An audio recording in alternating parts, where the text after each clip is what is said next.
Continuando a disciplina Terapia Psicoteológica, passo 6, avaliação do autocontrole. Então, primeiramente, nós precisamos falar em autoterapia. O que vem a ser isso? É a terapia de si mesma. Então, autoterapia é o controle da pessoa sobre si mesma. Como nós já dissemos antes, a terapia é essencialmente uma psicoeducação. E agora o que nós estamos querendo é preparar a pessoa para ser seu autoterapeuta, ou seja, ela deve ser capaz de replicar os aspectos gerais da terapia para problemas futuros, que é o que nós chamamos da efetividade terapêutica. Aquilo que foi aplicado em função de uma queixa trazida pela pessoa que vem para a terapia ou aconselhamento, se essa pessoa agora poderá aplicar os mesmos princípios, as mesmas técnicas para problemas que surgirão na sua vida daí para frente. E por que isso é importante? Basicamente por duas razões. Em primeiro lugar, porque a pessoa está num processo terapêutico, mas esse processo está terminando e ela não terá um terapeuta pelo resto da vida. Nem sempre ela precisará ou poderá ou deverá recorrer a um terapeuta. Então ela tem que aprender a ser o seu próprio terapeuta. E em segundo lugar, porque novas situações e novos problemas surgirão e a pessoa precisará aprender a tomar decisões específicas. Portanto, deve aprender a generalizar tudo o que aprendeu para aplicar suas regras gerais no futuro. Ou seja, o que nós batalhamos não era modificar o problema da pessoa, mas modificar a pessoa do problema, para que ela pudesse ter uma visão melhor de si mesmo, da sua vida no futuro, do seu ambiente e saber lidar melhor com novos problemas que porventura poderiam surgir ao longo da sua vida. Uma terapia que não prepara a pessoa para ser seu autoterapeuta pode ser eficaz. O que é eficaz? É quando atinge seus objetivos. Então, uma terapia pode até ser eficaz, pode até ser eficiente. O que é ser eficiente? É conseguir os objetivos no menor tempo possível, da melhor maneira possível, com o menor gasto possível, com as menores implicações negativas possíveis. Mas, se a pessoa realizou uma terapia que foi eficaz, que foi eficiente, mas a pessoa não souber aplicar essa terapia em novos problemas, essa terapia perde a sua efetividade. E o que vem a ser efetividade? É a capacidade que a pessoa tem de agregar valores que poderiam ser utilizados para outros fins. Lembre-se que nós falamos o tempo todo que o que nós buscávamos nas pessoas, ao identificar diferentes situações problema e a escolha de uma situação problema específica, era ver padrões de comportamento que a pessoa tinha. E ao atacar uma situação, problema específica, levando a pessoa a aprender a trabalhar e superar aquilo, na realidade nós estaríamos mudando os padrões comportamentais dessa pessoa, de tal maneira que esses novos padrões pudessem ser aplicados em outras circunstâncias quaisquer da vida dessa pessoa. Ora, se nós ajudamos a pessoa a resolver um problema específico, mas nós não preparamos a pessoa para, de fato, conseguir aplicar os mesmos princípios em outras circunstâncias da sua vida, daí para o futuro, então essa terapia não foi efetiva, por mais eficaz e eficiente que tenha sido. Em resumo, o que nós queremos dizer é que o primeiro grande objetivo de toda terapia não é ajudar a resolução de um problema, não é o problema da pessoa, mas é a pessoa do problema. O primeiro grande objetivo de toda terapia é ajudar a pessoa a ser o seu próprio terapeuta, seu autoterapeuta. O objetivo final de toda terapia é ajudar o aconselhado a compreender e controlar o próprio comportamento, possibilitando a ele pensar sobre seus problemas e encontrar a melhor forma de resolvê-los, mesmo depois de terminado o processo terapêutico. Uma pessoa capaz de compreender a si mesma e a manipular o próprio comportamento provavelmente não terá problemas que não possa resolver, porque ela se tornou terapeuta de si mesmo e a partir daí conseguirá enfrentar o problema de uma maneira mais eficiente, eficaz e efetiva. O segundo grande objetivo da terapia, agora que ela está na sua reta final, é o teste de realidade. Por quê? Lembre-se que, em geral, a pessoa apresenta um problema em função de um evento, de um estímulo ambiental. E isso pode modificar, pode alterar de maneira drástica o modo como ela vê a sua realidade ambiental. O teste de realidade, ele é o controle da pessoa sobre seu ambiente físico, sociocultural.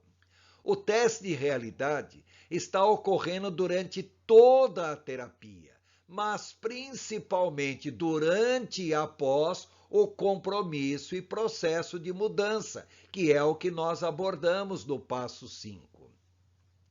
E agora que nós chegamos ao finalzinho da terapia, vem alguns questionamentos. Primeiro, o aconselhado conseguiu, se possível, mudar de ambiente?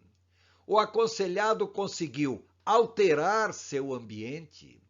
Conseguiu se adaptar às condições adversas quando as alterações ambientais não são possíveis? Conseguiu reelaborar o significado, a ação do ambiente sobre si? Lembre-se que, em função de um problema decorrente do seu ambiente sociocultural, a pessoa manifestou um problema. Muitas vezes, o ideal é sair completamente desse ambiente. Só que isso pode não resolver o problema. Outras vezes, nós temos que ver, já que não dá para eu sair do ambiente, eu consigo atuar sobre esse ambiente e alterar o ambiente? Ora, se não dá para sair, não dá para alterar o ambiente, tá bom. Então eu consigo me adaptar ao ambiente de maneira tal que eu sofra menos reveses? E, em quarto lugar, eu consigo reelaborar, entender de uma maneira diferente tudo aquilo que o ambiente está atuando ou causando em mim? Então lembre-se que agora é o teste de realidade, é ver como a pessoa vai encarar a realidade do seu ambiente sociocultural, do seu ambiente social. Quando nós falamos de teste de realidade, observe bem que nós estamos falando da interação dessa pessoa com o seu ambiente sociocultural, com o seu ambiente familiar, com o seu ambiente profissional, estudantil, vizinhança e assim por diante.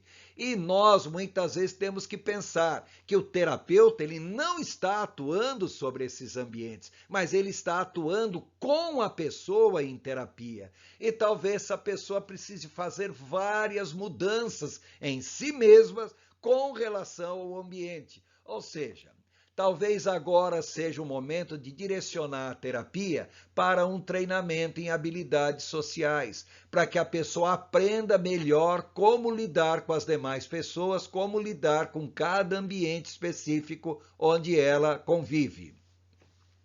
Em segundo lugar, também um treinamento de controle de impulsividade, de compulsividade, de hábitos, vícios, manias. Afinal das contas, todos nós temos alguns comportamentos que muitas vezes podem se tornar disfuncionais, desadaptativos. E agora é o momento também de destacar bastante quais impulsividades na nossa vida que precisam ser controladas. Deem uma revisada nesse momento em tudo que nós falamos sobre instintos, sobre emoções, logo na segunda parte do nosso curso. Um terceiro ponto relacionado ao teste de realidade é treinamento de técnicas de tomadas de decisões. Agora é o momento de mostrar para a pessoa que muitas vezes o que aflige não é o problema em si, mas o modo como ela olha o problema e a sua dificuldade em tomar decisões com relação a esse problema. E agora também é o momento de falar sobre técnicas e tomadas de decisões. Talvez seja conveniente agora voltar àquele assunto sobre vontade e liderança que nós também falamos na segunda parte do curso. Ainda um quarto ponto relacionado ao teste de realidade é treinamento de desenvolvimento da autoestima. A pessoa olhar para si mesmo de uma maneira mais positiva, sem ficar na dependência emocional ou na codependência de quem quer que seja.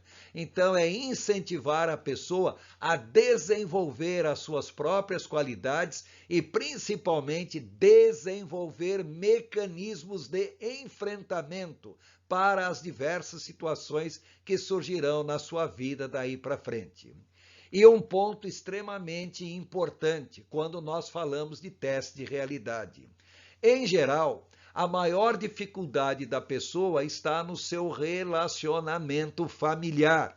E durante a terapia, muitas vezes é conveniente chamar pessoas da família para que participem do próprio processo terapêutico.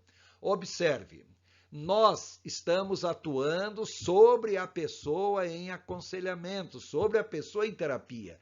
Nós não estamos atuando sobre o seu ambiente, sobre sua família e demais pessoas. Mas muitas vezes nós precisamos chamar essas pessoas primeiro para ver qual a ótica dessas pessoas com relação àquela que está em terapia. E, em segundo lugar, procurar mostrar também para essas pessoas o quanto é importante a participação delas no processo terapêutico daquele que veio buscar ajuda. Então, chamar pessoas da família, pessoas que se relacionam diretamente com aquele que está em terapia, pode ser algo extremamente importante nessa parte final da terapia, isso se já não foi feito ao longo de toda a terapia em si. Observe, uma vez que os estímulos sociais do ambiente são a principal causa de comportamentos não adaptativos por parte da pessoa que buscou ajuda, a participação do seu ambiente social é significativa para o processo terapêutico. E o conselheiro deve se utilizar desse recurso para que sua ação seja eficaz, atinja seus objetivos, seja eficiente, consiga de fato ser realizada da maneira mais rápida, com menos danos possíveis e seja efetiva, possa ser aplicado em outras áreas da vida desta pessoa. Então, lembre-se que nós estamos agora mostrando para a pessoa a realidade do seu ambiente sociocultural, como ela vive, onde vive, como se relaciona e como interagir com essas pessoas do seu ambiente.